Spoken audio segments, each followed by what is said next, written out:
दोस्तों आज की क्लास में हम लोग देखेंगे यूपी टीजीटी 2016 में आया हुआ क्वेश्चन पेपर। इसमें किस टाइप के क्वेश्चंस थे, सारे क्वेश्चंस का एक्सप्लेनेशन देखेंगे हम लोग यहाँ पर। ठीक है, तो आज की क्लास में आपको 1 से लेकर 30 क्वेश्चन तक देखने को मिलेंगे। पहला क्वेश्चन आपके सामने है और बाकी क्वेश्चंस अगली क्लासेस में कंप्लीट करेंगे, है ना। 30 क्वेश्चंस कंप्लीट कर लेते हैं। 2021 को आपने 2021 के पेपर को भी एक्सप्लेन किया मैंने, तो आपने बहुत उसे लाइक किया और पसंद किया क्लास को। मैं भी बहुत मोटिवेट हूँ। 2016 का क्वेश्चन पेपर आपके सामने है। ठीक है, तो क्लास को अच्छे से लाइक कर दीजिए सबसे पहले तो, और कमेंट बॉक्स में अपना जो भी व्यू है वो ज़रूर लिखें, और किस टॉपिक पर आपको क्लास चाहिए वो बात भी कमेंट सेक्शन में लिखते रहें, जिससे कि मैं आपको थोड़ा सपोर्ट कर पाऊँ। क्वेश्चन है, which of the following words is miss spelled. Miss spelled का मतलब है स्पेलिंग सही नहीं है, कौन से वर्ड की। ऑप्शन ए है कॉन्वीनियंस। कॉन्वीनियंस का मतलब होता है सुविधा के सेंस में, तो कॉन्वीनियंस का मतलब है यहाँ पर, ये तो स्पेलिंग सही है, CONVENIENC। याच एक प्रकार की नाव होती है, याट। इंडिस्पेंसिबल का मतलब होता है जिसे अलग न किया जा सके, बहुत ज़रूरी। ठीक है, कॉन्साइंसियस की स्पेलिंग गलत है। कॉन्साइंसियस की सही स्पेलिंग होनी चाहिए CONSCIENTIOUS। ठीक है, तो ये ऑप्शन आपका हो जाएगा उत्तर, आंसर डी, और इसकी सही स्पेलिंग ये होती है। कॉन्साइंसियस का मतलब होता है डिलीजेंट या केयरफुल, मीन्स विचारशील। डिलीजेंट का मतलब बुद्धिमत्ता से संबंधित, है ना। केयरफुल का मतलब बहुत ही केयरफुल रहने वाला, यानी बहुत विचारशील, बहुत विचार करके काम करने वाला, तो वही कॉन्सेंसियस का मतलब होता है। नेक्स्ट क्वेश्चन है, which of the following statement is incorrect as a rule of grammar. Grammar के रूल पर बेस्ड है ये क्वेश्चन। देखिए कुछ रूल्स हैं, कौन सा इसमें इनकरेक्ट है वो आपको बताना है, यानी कौन सा सही नहीं है। Shall with the subject in the second and third person. Second and third person का मतलब हम बात करते हैं आई वी को नहीं, आई वी को छोड़कर यू, दे, इसके अलावा ही, शी, इट। ठीक है, इसके साथ में अगर हम शैल लगा देते हैं, जबकि इनके साथ आना चाहिए नॉर्मली विल, यू के साथ विल आना चाहिए, दे के साथ विल आना चाहिए, और आई वी के साथ शैल आता है।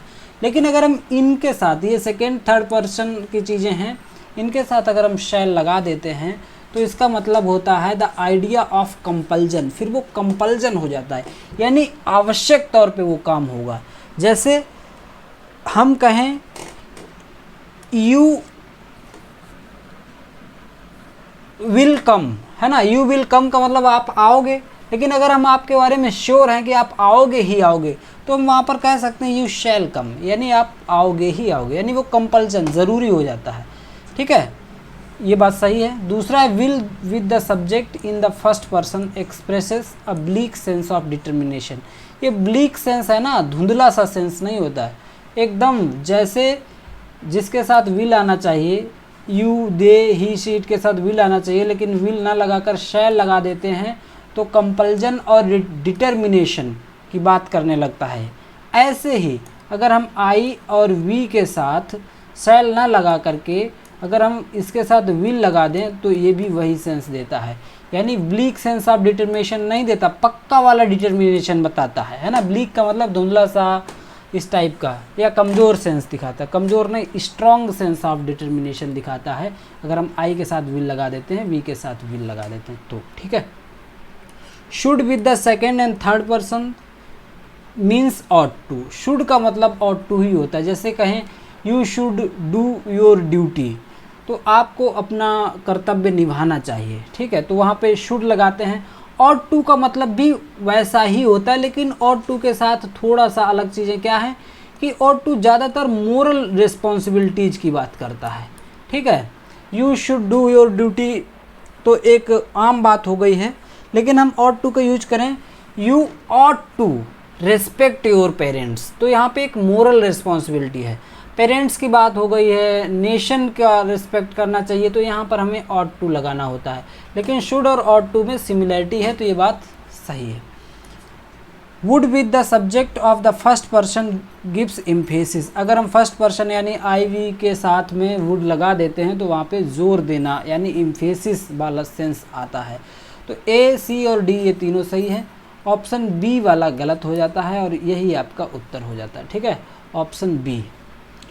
नेक्स्ट क्वेश्चन देखेंगे, which of the following is mismatched with reference to John Milton's work, John Milton के वर्क के पॉइंट ऑफ व्यू से कौन सा मिसमैच है, ध्यान रखेंगे, क्वेश्चन को बहुत ध्यान से पढ़ना होगा। ठीक है, 16 का जो पेपर आया था बहुत ही मज़ेदार था और बहुत ही स्ट्रॉन्ग पेपर था तब तक का। ठीक है, ऑफ एजुकेशन 1644 में 1644 में पब्लिश हुआ, कोई प्रॉब्लम नहीं है। एरियोपेजिटिका से हमें प्रॉब्लम है क्योंकि ये 1647 में नहीं, ये भी 1644 में ही पब्लिश हुई थी, तो ये आपका आंसर है। लिसिडस 1637 में पब्लिश हुआ, सही है। पैराडाइज लॉस्ट 1667 में पब्लिश हुआ, ये बात भी सही है। ठीक है ना। नेक्स्ट क्वेश्चन है, which of the following verbs is not followed by the correct preposition, किस वर्ब के साथ करेक्ट प्रीपोजिशन नहीं लगा हुआ है। अमेलगमेट विथ, अमेलगमेट का मतलब होता है विलय करना किसी में, तो अमेलगमेट के साथ विथ आता है, सही है। एंग्शियस एट ना आकर के एंग्शियस अबाउट ज़्यादा सही होता है, एंग्शियस अबाउट आपका सही आंसर होना चाहिए, ऑप्शन बी। ठीक है, एंग्शियस एट ना होकर के हमें एंग्शियस अबाउट लगाना पड़ेगा। बाउंड टू होता है, I am bound to go there, मैं वहाँ जाने के लिए मजबूर हूँ, बाउंड टू का मतलब मजबूर होना, बंधा होना, मीन्स उससे इनकार ना कर पाना, बाउंड टू सही है। बेनिफिशेंट टू ये भी सही है, तो ऑप्शन बी गलत था। ऑप्शन बी में क्या होना चाहिए, एंग्शियस अबाउट, किसी चीज़ के बारे में चिंतित होना। She is anxious about her exam, वो अपने एग्ज़ाम को लेके, परीक्षा को लेके बहुत ही एंग्शियस है। Which of the following statements is incorrect, देखो सारे क्वेश्चंस नॉट वाले और इनकरेक्ट वाले आए हैं 2016 में, तो इन्हें हमें जो भी क्वेश्चन पेपर मिले उसमें क्वेश्चन क्या पूछ रहा है ये बहुत ज़रूरी है, नहीं तो ऑप्शन गलत हो जाने के चांस होते हैं। Incorrect with reference to colon, colon होता है, कॉलन कई प्रकार का होता है, बेसिकली तो कॉलन ऐसा होता है जैसे आपने कोई हेडिंग डाली और उसके बाद में आपने ऐसे उसके आगे कॉलम लगा दिया, फिर इसके बाद इसकी एक्सप्लेनेशन लिखते हो या इसमें कोई और टेबल होती है वो बनाते हो, इसके जितने पॉइंट होते हैं वो सब लिखते हो, तो ये सब काम करते हैं ना कॉलन के बाद। कई बार कॉलन के साथ आगे डैश लगा देते हैं तो इसे कॉलन डैश बोलते हैं, लेकिन यहाँ डैश की बात नहीं हो रही, यहाँ केवल कॉलन की बात हो रही है। आई होप कि आप क्वेश्चन समझ गए होंगे। अब देखते हैं, which of the following statement is incorrect. Colon is use to introduce a list, हाँ कॉलन लगाने के बाद, जैसे कहें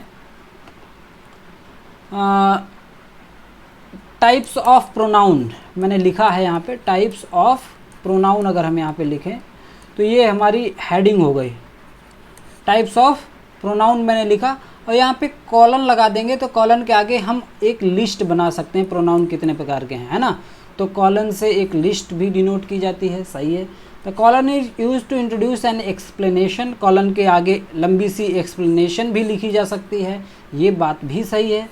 और colon is use to separate two contrasting ideas, contrasting का मतलब एक दूसरे के विरोधी आइडियाज़ कॉलन के सहारे नहीं लिखे जाते हैं, ये ऑप्शन गलत है और इसीलिए आपका उत्तर हो जाएगा। Colon is use to separate two related clauses, two related clauses को सेपरेट करने के लिए भी कॉलन का यूज होता है, ऑप्शन सी सही आंसर है, यानी सी वाला ही गलत है, इसीलिए ये आपका आंसर हो जाता है, बाकी सारी चीज़ें सही हैं। ठीक है, बेगर्स डिस्क्रिप्शन मीन्स क्या होता है, बेगर्स डिस्क्रिप्शन एक इडियम है और इसका मतलब होता है ऐसी डिस्क्रिप्शन जिसे शब्दों में बयां ना किया जा सके।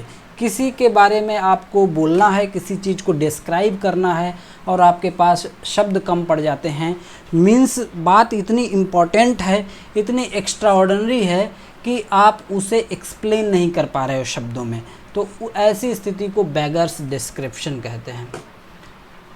विच of the following pairs is mismatched, कौन सी पेयर मिसमैच्ड है विथ रेफरेंस टू मैस्कुलाइन और फेमिनाइन जेंडर। नाउन से रिलेटेड ये क्वेश्चन है, नाउन में एक छोटा टॉपिक होता है जेंडर, नाउन बहुत ही इम्पोर्टेंट टॉपिक है आप में, आपके ग्रामर क्वेश्चंस के लिए।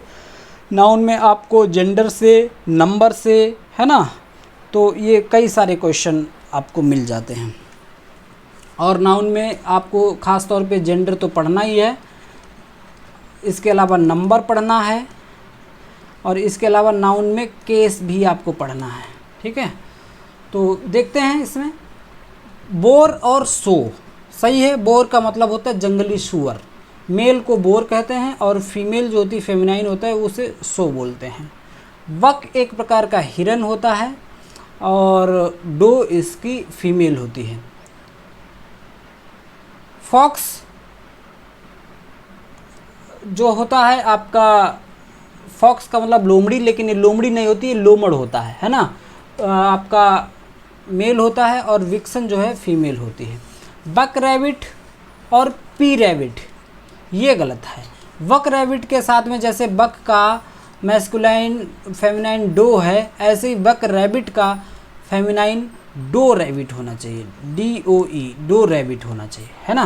The correct feminine form of a buck rabbit is doe rabbit, not P rabbit, ध्यान रखेंगे।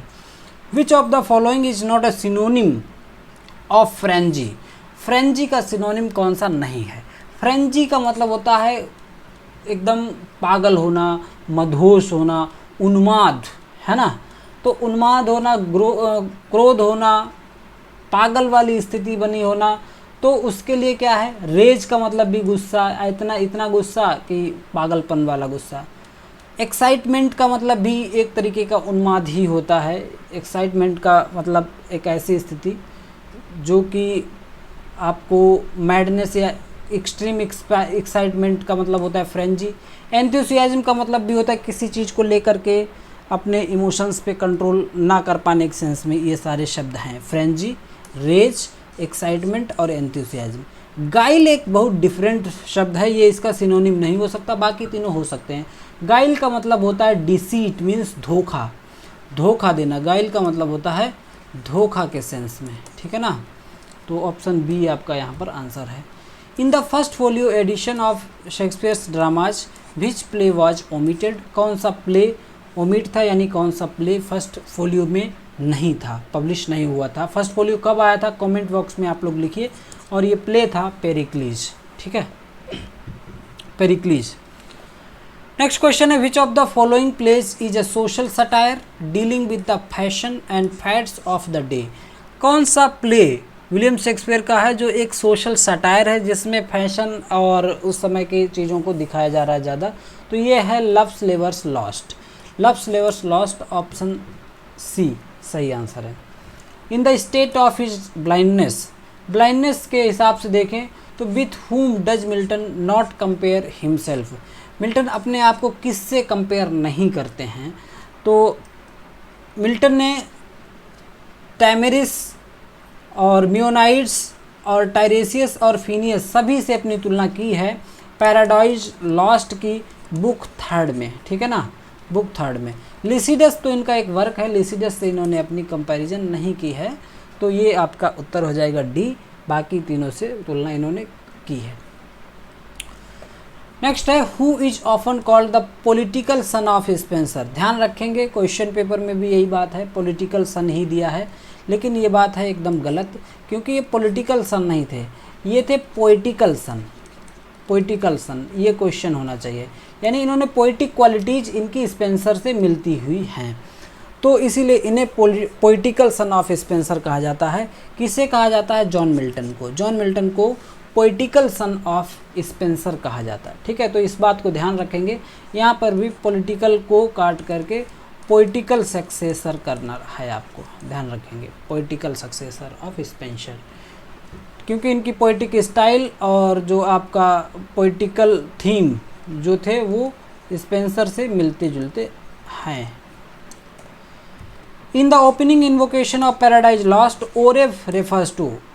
जो पैराडाइज लॉस्ट की बुक फर्स्ट है उसमें इन्वोकेशन है, तो उसमें माउंट ओरेब की बात हो रही है, जॉन मिल्टन ने जिक्र किया है, वो है माउंट होरेब, ठीक है। माउंट होरेब है जहाँ पर मोसेस को ज्ञान की प्राप्ति हुई थी, ठीक है। नेक्स्ट है, in William Wordsworth Solitary Reaper, the solitary highland lass, जो सॉलिटरी हाईलैंड लैश का मतलब वो लड़की है, वो कहाँ की है? A girl from Scotland, option B सही आंसर है, अ गर्ल फ्रॉम स्कॉटलैंड, ठीक है ना, स्कॉटिश गर्ल है वो। From which poem of Wordsworth is the line our birth is but a sleep and forgetting, हमारा जो जीवन है वो स्लीप है और फॉरगेटिंग है, ये कहाँ से है लाइन? ये ode to intimations of immortality from recollections of early childhood, इसी को इमॉर्टेलिटी ओड भी कहते हैं। इसका पूरा टाइटल कई बार पूछ लेता है तो आपको पता होना चाहिए, ode intimations of immortality from recollection of early childhood, ठीक है ना, ऑप्शन ए। जिन लोगों ने अभी तक चैनल को सब्सक्राइब नहीं किया है वो सब्सक्राइब जरूर कर लें।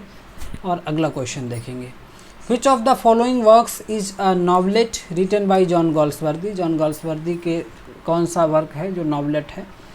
तो यहाँ पे जॉसिलिन होना चाहिए, JOCE, ठीक है ना, LY, जॉसिलिन, ऑप्शन बी सही हो जाएगा, Jocelyn, JOCE, Jocelyn is a novelette by Galsworthy, whereas the Forsyte Saga is multi volume novel series, Forsyte Saga वगैरह है इसमें, तो ये तो एक इनकी ट्रिलॉजी, इसमें 3 नॉवल हैं और 2 इंटरल्यूड हैं।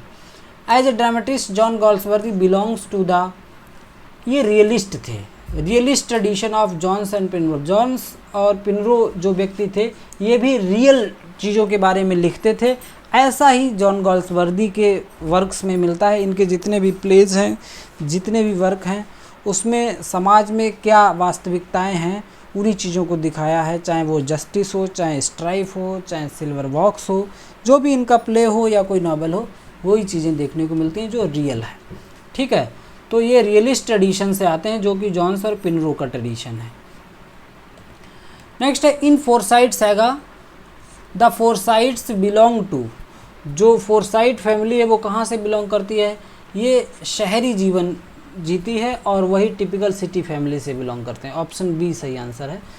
विच work has been called by Shakespeare as the first heir of my invention, तो ये है Venus and Adonis, Venus and Adonis को विलियम शेक्सपियर का the first heir of my invention कहा जाता है, option C. William Shakespeare died on, William Shakespeare की death कब हुई थी? तो इनका जो बर्थडे था 23 अप्रैल, वही 23 अप्रैल ही इनकी डेथ की भी डेट है, April 23, 1616। What was the name of Shakespeare's house in Stratford, Stratford में विलियम शेक्सपियर ने जो अपना घर बनवाया था उसका नाम था न्यू प्लेस, तो ऑप्शन ए सही हो जाएगा, न्यू प्लेस।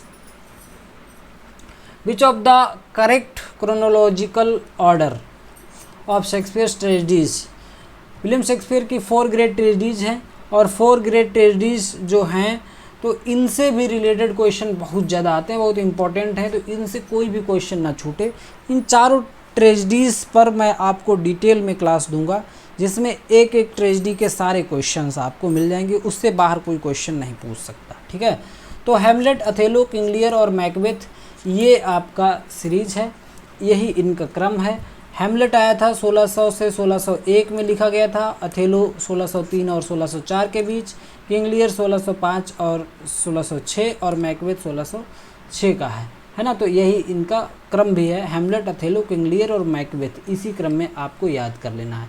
और ये चारों बहुत ही इम्पॉर्टेंट ट्रेजेडी हैं, इनके बारे में आपको बहुत बारीक से चीज़ें पता होनी चाहिए। इसमें कॉमिक कैरेक्टर्स कौन से हैं कॉमिक रिलीफ देने के लिए, इसमें मेन कैरेक्टर्स कौन है, इनका प्लॉट क्या है, इनकी सेटिंग कहाँ है, इनका जो है आपका ये कहाँ से लिए गए हैं, इनका सोर्स क्या है, तो ये सब चीज़ें आपको पता होनी चाहिए, ठीक है। In which work does Milton state while the still morn went out with sandals grey, ये लाइन है मिल्टन की, जो आपका लिसिडस इन्होंने वर्क लिखा है, एक एलिजी लिखी है, उस लिसिडस में ये लाइन देखने को मिलती है, लगभग इस पोएम के अंत में है, अंत के 8-10 लाइन जब बचती हैं तो वहाँ पर ये लाइन आती है।